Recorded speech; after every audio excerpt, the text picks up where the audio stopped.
Subscribe कीजिए आपके अपने YouTube channel education for CBSE को और बेल आइकन को दबाइए ऐसे ही वीडियोस देखने के लिए। हेलो बच्चों, आज के स्टूडेंट बात करने वाले हैं चैप्टर नंबर 8 के बारे में। तो जो हमारा चैप्टर नंबर 8 था, देखिए बेसिकली बताएगा कि वोमेन की कंडीशन उस समय क्या थी, कब ब्रिटिश जब राज करते थे, और ये भी बताया जाएगा कि और कास्ट सिस्टम किस तरह उस समय विख्यात था और क्या क्या उसमें सुधार हुए। तो कुल मिला जुलाकर इसमें बता दे भैया उस वोमेन की कंडीशन क्या थी और उसमें कास्ट सिस्टम किस तरह था। तो जैसे कि हम लोग भैया जानते हैं कि उस समय ज़्यादातर कौन से लोग रहते थे, उसमें ज़्यादातर मिडिल क्लास के लोग रहते थे और उस समय वोमेन को भैया एजुकेशन सिस्टम में अलाउ नहीं था और कहा जाता था भैया जो लड़कियां हैं या जो गर्ल्स हैं उनको क्या है, वोमेन को कोई अधिकार नहीं था। जैसे हमारे एजुकेशन का तो अधिकार था ही नहीं और ये भी नहीं अधिकार था कि कभी वोट दें या कभी पार्लियामेंट में जाएं या कभी और अपने मन से कुछ चूज करें। तो कुल मिला जुला कर तो इस चैप्टर में बेसिकली बताएगा भैया उस समय उन लोगों की कंडीशन क्या थी। जब हम अगर हम इस चैप्टर में बेसिकली 200 साल पहले की बात करते हैं, 200 साल पहले उस समय सती प्रथा भी विख्यात थी, जो बेसिकली बताई जाती थी कि उस समय अगर मान लीजिए किसी भी औरत का पति मर जाता था तो उसके साथ क्या था, हाँ उसको भी अपने पति के चिता के साथ बैठना पड़ता था। ये जो बेसिकली फिगर देख रहे हैं आप लोग, इसमें सती प्रथा का पेंटिंग की गई भैया उस समय कंडीशन क्या थी। तो कुल मिला जुला कर ये बताता है कि भैया उसमें वोमेन की कंडीशन बहुत ही खराब थी और वोमेन जो राइट्स थे इस समय थे ही नहीं। लेकिन हम आजकल जानते हैं भैया वोमेन्स का बहुत सारे राइट्स हैं जिसके थ्रू अगर मान लीजिए कोई भी उनको परेशान करता है या कोई भी ऐसी चीज़ होती है जो इलीगल है तो क्या वो उसके प्रति एक्शन ले सकती हैं। इस समय एजुकेशन के लिए तो भैया कई तरीके के कॉलेज हैं, कई तरीके की फैसिलिटी प्रोवाइड की जाती हैं जिसके थ्रू बढ़िया उन लोग की एजुकेशन क्वालिटी मिले ताकि क्या करें वोमेन एजुकेटेड हो। जब एक बार एजुकेटेड होंगे तो उनका कहीं पर भी एक्सप्लॉयटेशन नहीं होगा। ठीक है, तो हम बात करते भैया उस समय यही बात नहीं थी कि भैया वुमेन को एजुकेशन नहीं मिल रहा था। मेन और वुमेन में भी भैया बहुत डिफरेंस था। पहला तो ये डिफरेंस था कि भैया मेन को बहुत राइट्स थी, जहाँ मन तहाँ जाएंगे, लेकिन वुमेन का केवल कहाँ तक इनकी सीमा थी, इनकी सीमा घर से रसोई के बीच में रहती थी, चाहे अपर कास्ट के लोग हों चाहे लोअर कास्ट के हों। तो कुल मिला जुलाकर इनके प्रति न तो कोई क्या नाम से, न तो कोई इनको फ्रीडम थी, न तो कोई इधर उधर जाने की आज़ादी थी, न तो यहाँ तो पैसा भी कमाने की आज़ादी नहीं थी। तो अब हम भैया बात कर लेते हैं कि वर्किंग टूवर्ड्स चेंज, मतलब अब देखिए अब तो धीरे धीरे हमारा देश डेवलप हो रहा है, तो उस समय कैसे चेंज स्टार्ट हुआ। तो भैया सबसे पहले स्टार्ट हुआ तो इसमें स्टार्टिंग में सबसे ज़्यादा योगदान किसका था, सबसे ज़्यादा योगदान था राजा राम मोहन राय के बारे में। यह बेसिकली 1772 से 1833 के बीच में रहे। इन्होंने यह बहुत ज़्यादा रिफॉर्म किए। इन्होंने भैया कई चीज़ें, जैसे सबसे पहले इनका एक काम था कि भैया इन्होंने सती प्रथा को क्या किया, सती प्रथा को बंद करवा दिया। क्यों बंद करवा दिया, क्यों जानते भैया उसमें क्या होता था बताइए। सती प्रथा में तो हम लोग समझ ही रहे हैं कि भैया अगर किसी भी वोमेन का अगर उसका पति मर जाता था तो उसको भी उसके चिता के साथ क्या हो, उसको भी उसके साथ हाँ मरना रहता था। तो कुल मिला जुला कर उस समय इन्होंने इस वाले सिस्टम को क्या किया, इस सिस्टम को धीरे से हाँ अंग्रेजों के साथ मिलकर कल्चरल या एक लॉ बना दिया भैया। अब यह सती प्रथा क्या करवा दिया, इलीगल करवा दिया। अब हम बात करते हैं changing the life of window, मतलब अब बात करते भैया जो विडो थे, यानी जिस भी औरत का क्या पति की डेथ हो गई थी तो उसकी इन्होंने कहा भैया कि अगर वह औरत चाहे तो अपने मन से किसी भी शादी कर सकती है। और जो शादी करना क्या बना दिया, शादी करने को बेसिकली लीगल बना दिए। तो यही थे हमारे राजा राम मोहन राय। ये देखिए वुमेन को एजुकेशन भी फैसिलिटी प्रोवाइड करने के लिए कई तरीके के क्या किए, कई तरीके की स्कूल खोलें, कई तरीके के कॉलेज खोले और कई तरीके की लॉ लाएँ और कई तरीके की बुकें भी लिखी। और देखिए ये सब जानते हैं सब कैसे करते थे, ये सब अगर कोई भी इनका विरोध करता तो भैया ये बात गलत है तो ये बताते भैया आपके जितने भी शास्त्र हैं, उपनिषद हैं, चाहे वेद है चाहे पुराण है, कहीं पर भी नहीं लिखा है कि सती प्रथा चलती है और कहीं पर नहीं लिखा है कि क्या नाम से जो विडो औरत उसको दोबारा शादी नहीं की जा सकती। तो कुल मिलाकर इन्हें वेद पुराण और किसका बहुत ज़्यादा उपनिषद का बहुत ज़्यादा नॉलेज था और ये लोग उसी के थ्रू क्या करते सभी चीज़ों को डाउन करते थे। ठीक है, तो ये बात हमने राजा राम मोहन की थी। अब हम बात कर लेते भैया एक और रिफॉर्मर थे जिसका नाम था ईश्वर चंद्र विद्यासागर। ये भी चाहते थे भैया कि विडो लोग क्या करें, शादी कर सकती हैं अगर उनका मन करे तो। कुल मिला जुलाकर इन्होंने बेसिकली मद्रास प्रेसिडेंसी थी, बेसिकली वहाँ पर इन्होंने बहुत ज़्यादा क्या किया, बहुत ज़्यादा अपना योगदान दिया और तरीके तरीके की इन्होंने बुक लिखी जिसके थ्रू समझाया कि भैया हमें देखिए हमें वेदों को भी तो हमारे जो एशियन समय यानी जो हमारा उस समय पहले की बात, उस समय तो भैया ये सब चीज़ें नहीं थी। ये सब चीज़ें आप लोग अपनी मन मर्जी से क्यों ला रहे हैं। तो कुल मिलाकर इन्होंने क्या किया, बहुत ज़्यादा विरोध किया और इन्होंने कई तरीके के जैसे कि एक लोग थे स्वामी दयानंद सरस्वती, आप लोग नाम सुने होंगे। इन्होंने आर्य समाज की स्थापना की, जो बेसिकली क्या करता था कि अगर कोई अगर विडो है तो उसका दोबारा शादी कर सकती है। तो कुल मिला जुलाकर ये लोगों का यही योगदान था कि भैया जल्दी से जल्दी क्या सके ये सब प्रथा समाप्त करें और इंडिया को हाईली डेवलप करें। तब हम बात करते हैं भैया ईश्वर चंद्र विद्यासागर के बारे में। जो ईश्वर चंद्र विद्यासागर थे बेसिकली कहते थे आपको गर्ल्स को जरूर स्कूल भेजने थे। क्यों? क्योंकि एक बार गर्ल्स एजुकेटेड हो जाएंगे तो उसका कहीं पर एक्सप्लॉयटेशन नहीं होगा और अपने मन मर्जी चाहे उनके मन मर्जी शादी भी कर सकती हैं और क्या करें एजुकेशन फील्ड में आ जाएंगी तो बिजनेस भी कर सकती हैं और क्या नाम से कोई भी सोशल में उनका स्टेटस भी हाई होगा और अपने परिवार को भी बहुत बढ़िया से चला सकती हैं। तो कुल मिला जुला कर इन्होंने क्या किया, हाँ इन्होंने भी बहुत योगदान दिया। और कुछ औरतें ऐसी थी जो औरत की कंडीशन को ही लिखा, जो पढ़ी लिखी थी बेसिकली, तो वो लोग भी कई तरीके के मतलब औरत को सपोर्ट करने के लिए लिखा भैया कि औरतों को क्यों एजुकेशन फैसिलिटी बेसिकली प्रोवाइड की जाती है। उसी में एक थे पंडिता रामबाई, जिन्होंने क्या थी संस्कृत की बहुत बड़ी ज्ञाता थी। इन्होंने वो उपनिषद वेद पुराण बहुत पढ़े थे और बहुत बढ़िया नॉलेज भी था।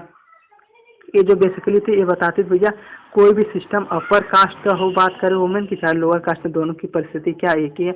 वहाँ पर ज़्यादातर मैन मतलब जो है पुरुष ही हमेशा डोमिनेंट रहता है। ठीक है, तो कुल मिला कर इन्होंने भी कई बुकें लिखी और बताया कि भैया हमें ऐसा क्यों नहीं करना चाहिए। ठीक है, तो उसके बाद अंग्रेजों से मिलकर सभी लोगों ने लॉ अगेंस्ट चाइल्ड मैरिज के लाया। मतलब कि चाइल्ड मैरिज में बेसिकली होता है कि छोटे बच्चे की शादी कर दी जाए।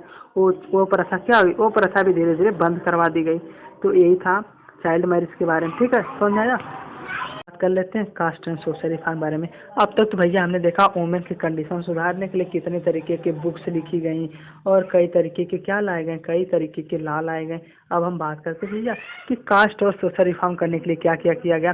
तो जो जितने भी चाहे बात करें राजा राम मोहन राव की, चाहे ईश्वर चंद्र विद्यासागर की, ये लोग देखिए दोनों पर फोकस करें भैया हमें किसी के कास्ट या कल्चर के बेसिस पर डिस्क्रिमिनेट नहीं करना चाहिए। क्यों? क्योंकि सभी लोग तो एक ही भगवान से आ रहे हैं या एक ही परम ईश्वर से आ रहे हैं। तो कुल मिला जुला कर ये लोग क्या करते थे कि भैया ये चाहते भाई जितना ज़्यादा अगर एक बार एजुकेशन फैल गया तो हम उसके बेसिस पर कास्ट सिस्टम को ख़त्म कर लेंगे।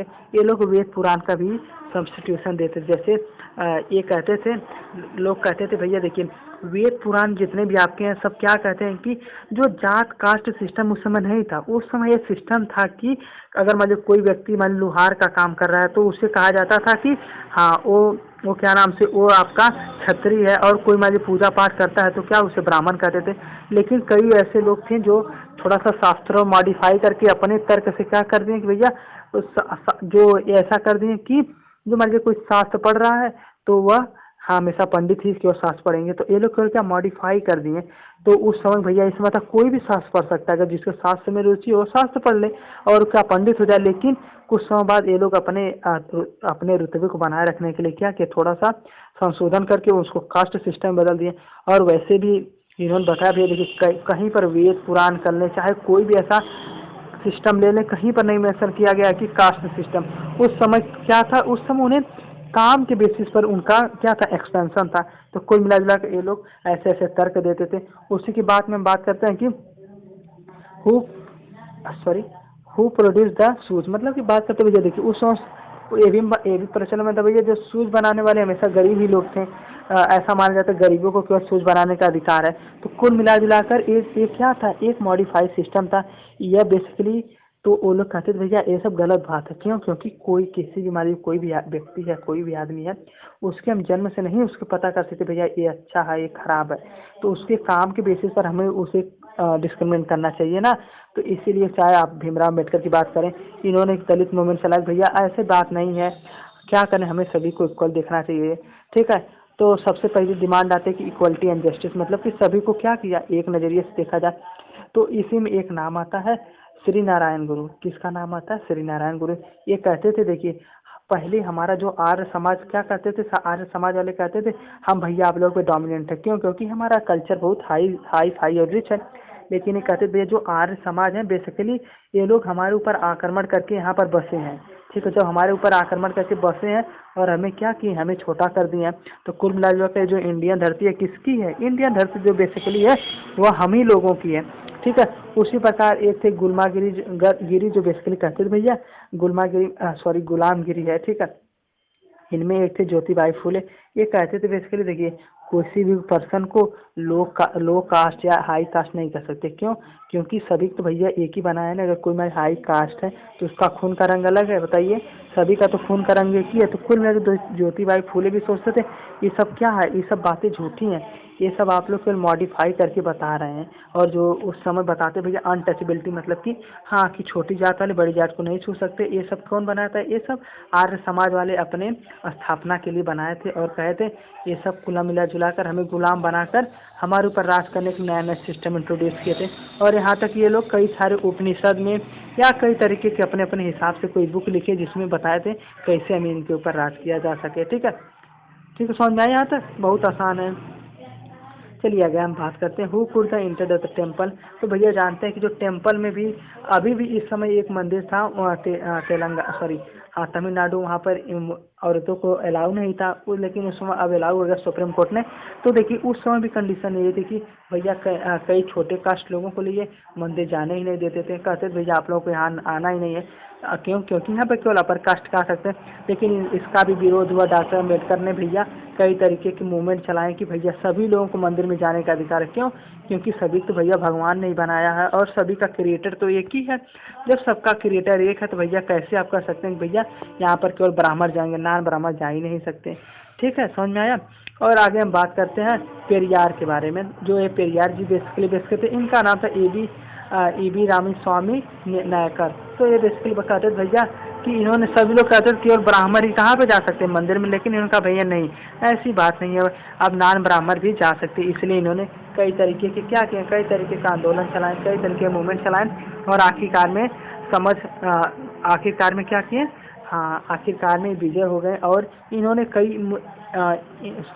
इन्होंने कई स्क्रिप्चर यानी हिंदू स्क्रिप्चर को दिखाई। देखिए यहाँ पे लिखा है कि भगवत गीता हो चाहे रामायण हो, हिंदू मुस्लिम उस समय कोई भी ऐसा जगह नहीं लिखा है कि छोटी जात वाले नहीं जा सकते, बड़ी जात वाले नहीं सकते। इन्होंने भगवत गीता और रामायण का कंटेक्स्ट लेके पूरे तरीके से एक्सप्लेन किया और कुछ इसी प्रकार इन्होंने क्या पूरा डोमिनेट किया और तब जाके इन्होंने क्या कि सबको अधिकार दिलाया भैया सभी लोग मंदिरों में जा सकते, भगवान के दर्शन कर सकते। तो कुल मिला जुला कर ये तो हमारे मेन थे। अब हमारे कुछ और थे, जैसे कि ब्रह्मो समाज की स्थापना हुई उसी समय हमारे स्वामी विवेकानंद ने, जो कि भैया बहुत ही ज़्यादा इंटेलिजेंट है। इन्होंने सारे वेद हो चाहे उपनिषद हो चाहे जितने भी आपके ग्रंथ हो, पवित्र ग्रंथ, उसके थ्रू बताया। देखिए कोई भी उस समय क्या था, जितना भी कास्ट सिस्टम था ही नहीं, तो इन्होंने पूरे तरीके सारे उनके तर्कों को डिमोलिश कर दिया और धीरे धीरे नए नए अधिकार सबको दिलवाए, चाहे वुमेन इक्वलिटी की बात हो चाहे अदर इक्वलिटी की बात हो। तो आज के समय में लोग भैया कंडीशन देख ही रहे कि चाहे मेन हो सॉरी चाहे बेसिकली आपका मेन हो चाहे वुमेन हो, सबको क्या राइट्स आप है कि नहीं, राइट टू वोट है कि नहीं। आपको कोई भी औरत कहीं पर भी जाके काम कर सकती है, कोई भी कहीं पर भी कितनी भी हाई डिग्री मेन हो चाहे वुमेन डिग्री ले सकता है। अब इस समय अपर कास्ट और लोअर कास्ट का सिस्टम तो बिल्कुल ही ख़त्म हो चुका है। तो बस यही आपका अच्छा चैप्टर नंबर 8। तो आशा करता हूँ समझ में आया होगा। कोई भी डाउट हो, कोई भी संशय हो तो आप लोग पूछ लीजिए। आज के लिए धन्यवाद। अगर आप लोग यहाँ तक आ चुके हैं तो लाइक सब्सक्राइब शेयर जरूर कर दें। आज के लिए धन्यवाद। ठीक है।